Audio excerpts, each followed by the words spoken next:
Jos joku tämän kuulee, nimeni on Robert Nevala ja olen Saarroksissa Siivikkalassa. Kaikki alkoi, kun niittymaan nuorin tyttö Liisa katosi.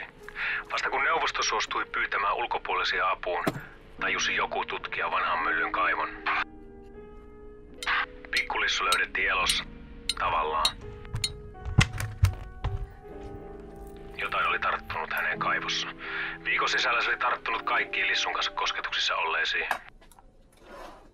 Toinen viikko ja kaikilla oli se.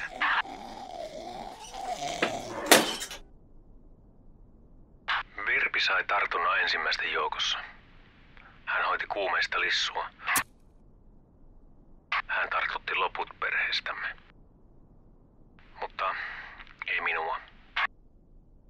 Yritti kyllä.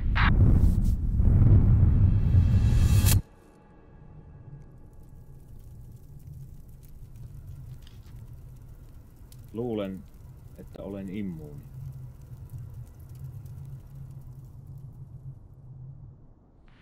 Päivä 79, vissiin. Sekosi ajat sitten laskuissa. Ainoa, mikä todistaa ihmisten joskus asuttaneen kylämme, on heidän omaisuutensa.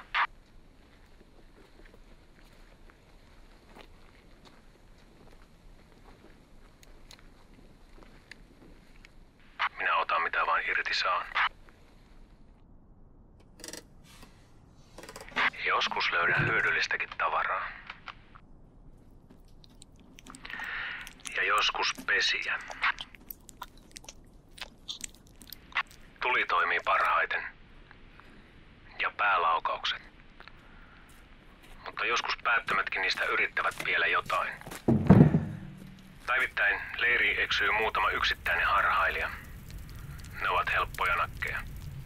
Pitävät roskiksen tulilla. Sotilaiden jälkeensä jättämät paperit sisältävät jotain tietoa heidän aikeistaan. Kieli on kuitenkin monimutkaista ja sisältää sanoja, joita en tunne. Yksi usein toistuva sana on katalyyttiyksilö.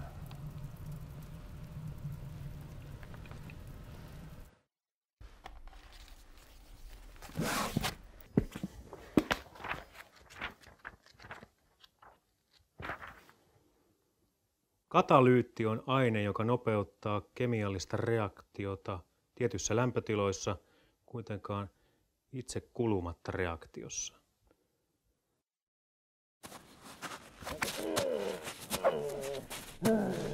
Katalyytti osallistuu kemialliseen reaktioon, mutta ei ole reaktion alku- tai lopputuote.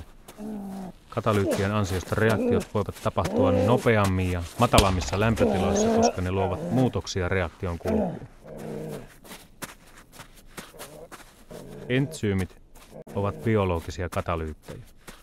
Mutta papereissa puhuttiin katalyyttiyksilöstä. Joku teistä siis pitää lauman liikkeessä. Kuka se on? Sekö, joka mylvi öisin metsässä? Jos tapaan hänet. Lopetatteko piinaamisen?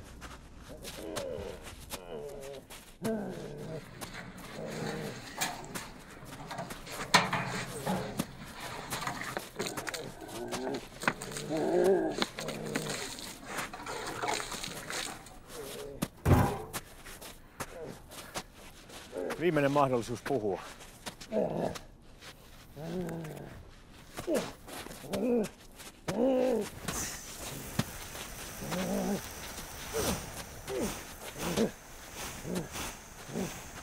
kai hyötyä sinusta.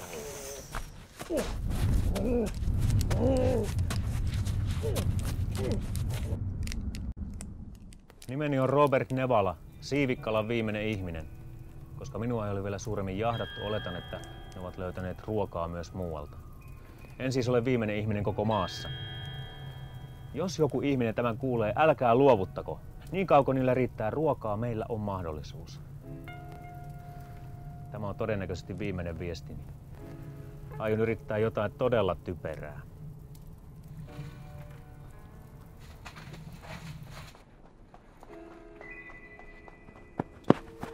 Seis!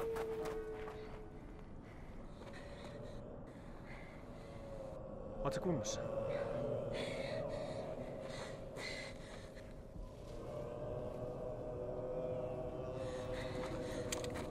Ota nämä.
Juokse!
Thank you.